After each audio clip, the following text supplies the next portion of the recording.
Welcome back, everyone, to Daily Harmony, where we take these little baby steps through A Course in Miracles. That's a great way to put it. Baby steps. Little, tiny baby steps, Mhm. because sometimes these concepts are just so huge. Right.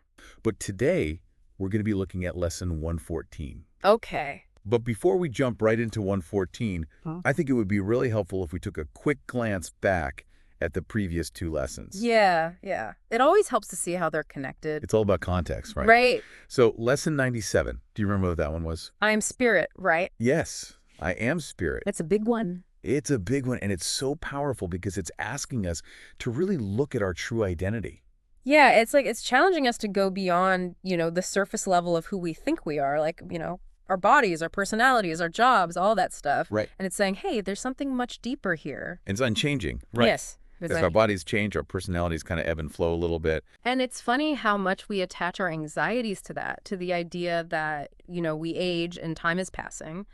But the spirit is eternal. It's outside of all that. Right. That's really powerful to remember. Okay, so we are spirit. Now, Lesson 98 builds on that. Yeah. So 98 says, I will accept my part in God's plan for salvation. Okay. And this one, I think, starts to connect who we are with what we're here to do. Like, what's our purpose? What's our purpose? And it's interesting because, a lot of times we think our purpose is to, achieve things in the world, be successful, make money, all that kind of stuff. Right. The ego's got to get It's involved. the ego. Yeah, it's all about the ego. But the Course is suggesting that our real purpose is actually to awaken to our true nature as spirit. Exactly. And this plan for salvation, the Course talks about, it's not about like going to heaven or anything like that. It's about healing that separation from God that we think we have. It's happening right now, right? Yeah, right now. It's this inner transformation. It's about choosing love over fear, forgiveness over judgment, really recognizing our connection to everyone and everything. Wow, that's beautiful. Okay, so we've got Lesson 97, I am spirit. Lesson 98, I will accept my part in God's plan for salvation. And now we come to Lesson 114, and it really seems to be tying those two ideas together. Absolutely. This is a review lesson, and it's reminding us that understanding who we are as spirit is essential to truly accepting our part in this whole healing process. It's like you can't have one without the other. Right. It's not enough to just intellectually grasp that you're spirit.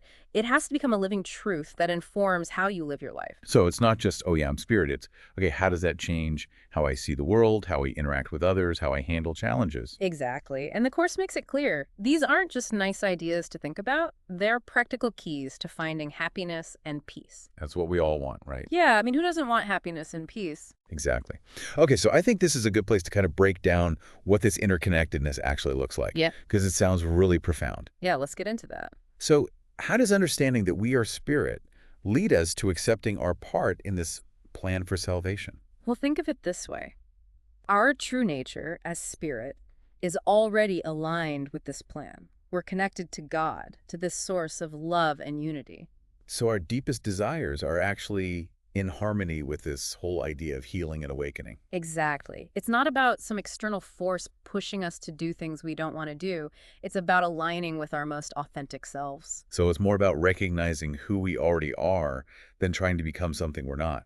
Absolutely. And when we realize that our true purpose is to heal the separation, to experience love and unity, well, that brings us lasting joy.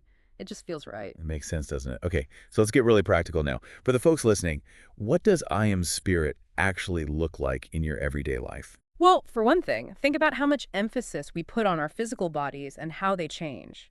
Spirit is eternal. It doesn't age. It doesn't get sick. It's not limited by time and space. Right. So when those thoughts about getting older or not looking a certain way come up, we can remember, wait a minute, that's not the whole story. Right. That's just the ego talking, focusing on the temporary stuff. But our true self, our spirit, is beyond all that. And that could be a huge relief, right? To realize that there's this part of us that's always whole and complete. Huge. And another thing about spirit is that it's pure love and joy. That's our natural state when we're connected to it. So it's not about trying to find happiness out there in the world, in possessions or achievements. It's about tapping into what's already within us. Right. It's like we have this wellspring of peace and joy inside, and we can access it anytime. We just need to quiet the ego's noise and tune in. I love that image of a wellspring. Okay, so we've talked about I am spirit. Now, what about I will accept my part in God's plan for salvation. What does that mean in a practical sense? Well, the ego wants to control everything. It has its ideas about how things should be, and it gets really attached to those ideas. But accepting our part in this plan means letting go of that control. Surrendering to something bigger than ourselves. Yeah.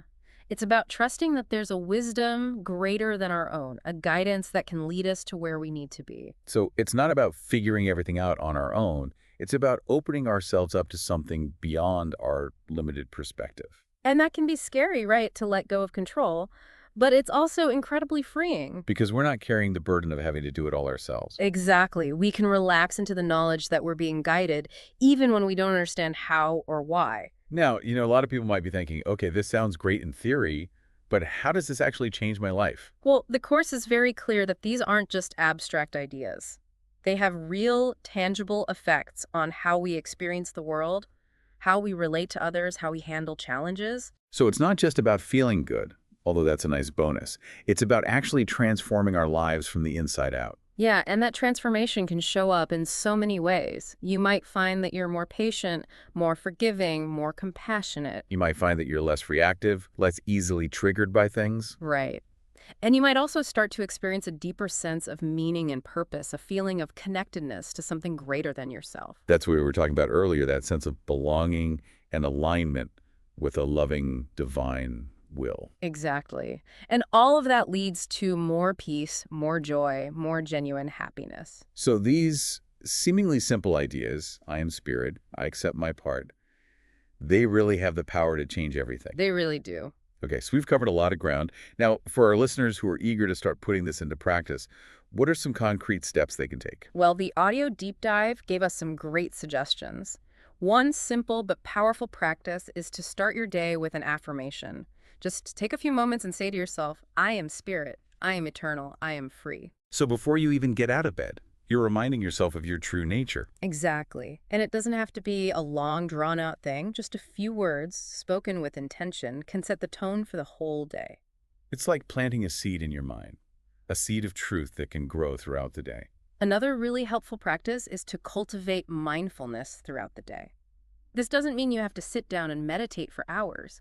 It can be as simple as taking a few conscious breaths, noticing your thoughts and feelings without judgment, just observing them. Creating a little space between the stimulus and your reaction. Right.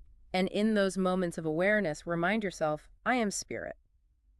Just bring that thought to mind. Let it sink in. So it's like a little reset button, a way to come back to center when you find yourself getting caught up in the chaos of the day. Exactly. And the Course also talks about the importance of service to others. How do you think that connects with these ideas of spirit and accepting our part? Well, it seems like when we truly understand that we are all spirit, that we're all connected, then service becomes a natural expression of that understanding. It's not about doing things out of obligation or guilt. It's about extending love and compassion to others because we recognize the spirit in them.